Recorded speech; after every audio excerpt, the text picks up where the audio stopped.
वो आंगन में पहुँचे। आंगन में उनके पिता शालिग्राम सिंह उनको रोकने और समझाने का प्रयास कर रहे थे। उसी दौरान उन्होंने अपने पिता शालिग्राम सिंह पर भी फायर किया, जिससे उनकी भी मृत्यु हो गई। पहिले पत्नी के ठोकलस गोली, बाप बचैवे अइले त उनको के ठोक दिहलस गोली, आ फिर खुद के भी शूट क के कहानी कैलस खत्म। जी हाँ, खबर रोहतास से बटुए। सोमवार के देर रात रोहतास में एगो शख्स अपन पत्नी के एकरा बाद अपना बाबूजी के गोली ठोक के मुआइलस, आ ओकरा बाद खुद के भी शूट क लेलस। जी हाँ, ई वारदात जौन भइल बा तवन रोहतास में भइल बा। रोहतास में ई बड़ा घटनाक्रम भइल बटुए। मंगर के सुबह एगो घर में 3 गो लाश मिलल। तीनों 100 के सिर में गोली के निशान बा। मुए वाला के पहचान अमित 45 बरिस, शालिग्राम 80 आ नीतू देवी 37 बरिस के रूप में भइल बा। मामला जिला के विक्रमगंज अनुमंडल के भानस थाना अंतर्गत डिहरा गांव के ह। अमित के घर वाला के कहानी कुछ और बा, लेकिन उनकर पत्नी नीतू के घर वाला बतैलन कि पहिले तो अमित नीतू के रंग रूप के लेके ताना मारत रहन, फिर 2 गो बेटी भइल तो बेटा खातिर लड़त रहन। बेटा होखला के बाद दोनों के बीच सब सही हो गईल, लेकिन यही बीच अमित के नज़र नीतू के मायका के प्रॉपर्टी पे पड़ गई। उ मायका के सारा जमीन खुद के नाम करवावल चाहत रहन। यही बात के भी लेके रोज लड़ाई झगड़ा होत रहे। उ सब के मार देवे के धमकी देत रहे। प्रॉपर्टी खातिर 16 साल के प्यार के अंत के पूरा कहानी हो गई। घटना के बाद घर में सन्नाटा पसरल रहे। कमरा में बैठल बच्चा अपना माई बाप के पुकारत रहन। बच्चन के जुबान पे खाली एक ही बात रहे, माई पापा कहाँ गइलन। माई हमनी के खाना खिला के सुतैली, सुबह उठनी जा तो दोनों मर चुकल रहन। एकरा बाद जब हमनी के दूसरा कमरा में गइनी जा तो ओइजा बेटा पत्नी पिता के रोवत बिलखत भीरी लोग मिलले। एह दौरान शालिग्राम के बेटा अमित के बड़ भाई मनीष बतैलन कि 2 दिन से अमित घर पे ना रहन।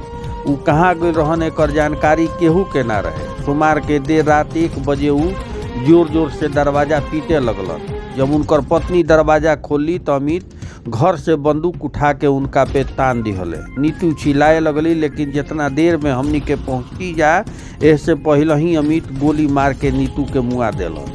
एकरा बाद भी अमित के शांति ना मिलल तो उ पहले हमनी से लड़े शुरू कर दिलन। यही बीच में हमारा पिताजी आ गइलन। वो अमित के बहुत समझावे के कोशिश कैलन, लेकिन अमित के सिर पे खून सवार रहे। वो बिना सोचे समझे पिताजी के कपार में गोली मार देलन। यह घटना के बाद उ कमरा में गइलन आ खुद के शूट कैलन। करीब 20 मिनट के अंदर हमार घर में 3 गो लाश पड़ गई। ई कहतरन अमित के बड़ भाई राजेश सिंह। यह घटना के लेके अमित नीतू के बेटी बतैली कि मम्मी पापा के बीच अक्सर झगड़ा होत रहे। वो अगर खाना में नमक कम दे देस तो उसको भी पापा माई पे हाथ उठा देत रहन। हर छोट छोट बात के लेके दोनों जना के बीच विवाद होत रहत रहे। अमित के परिवार वाला से बातचीत के बाद ममेरी बहन से भइल। यह घटना से कुछ घंटा पहले के कहानी बतैली। नीतू के ममेरी बहन बतैली कि नीतू के शादी 16 साल पहले अमित से भइल रहे। अमित देखे में अच्छा रहन, लेकिन नीतू सांवला रही। यही वजह से शादी के 10 दिन बाद से ही अमित नीतू के ताना मारे लगलन। नीतू अक्सर हमरा से बतावत रही कि रंग रूप लेके उ हमरा साथे गाली गलौज आ मारपीट करत रहन। 2011 में नीतू के पहला बेटी भइल। सुबह 25:11 अर्ली मॉर्निंग में एक सूचना कि 3 व्यक्तियों की गोली से हत्या हो गई है की सूचना भानस थाना में प्राप्त हुई। इसके सत्यापन हेतु भानस थाना घटनास्थल पर पहुंची और उन्होंने मृतकों की पहचान अमित सिंह पिता शालिग्राम सिंह, शालिग्राम सिंह पिता रामानंद सिंह और नीलू देवी पति अमित सिंह के रूप में पहचान की।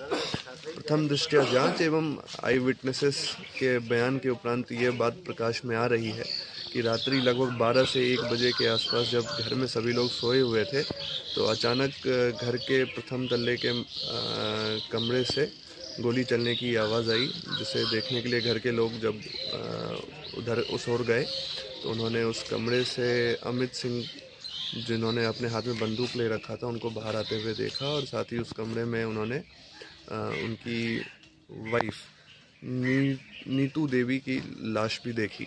और उसके उपरांत वो आंगन में पहुँचे। आंगन में उनके पिता शालिग्राम सिंह उनको रोकने और समझाने का प्रयास कर रहे थे। उसी दौरान उन्होंने अपने पिता शालिग्राम सिंह पर भी फायर किया, जिससे उनकी भी मृत्यु हो गई। यह देखकर घर के बाकी लोग काफ़ी डर गए और वो लोग घर में छिप गए। उसी कुछ देर बाद अमित सिंह ने खुद पर भी फायर किया, जिससे उनकी भी मृत्यु हो गई है। और साथ में यह बात भी प्रकाश में आ रही है कि ये मानसिक तौर पे विक्षिप्त भी थे। और फर्दर जांच के लिए एफएसएल टीम को भी बुला लिया गया है। इस संबंध में अगर कोई और जानकारी जैसे ही उपलब्ध होती है तो हम आप लोगों को सूचित करेंगे। धन्यवाद।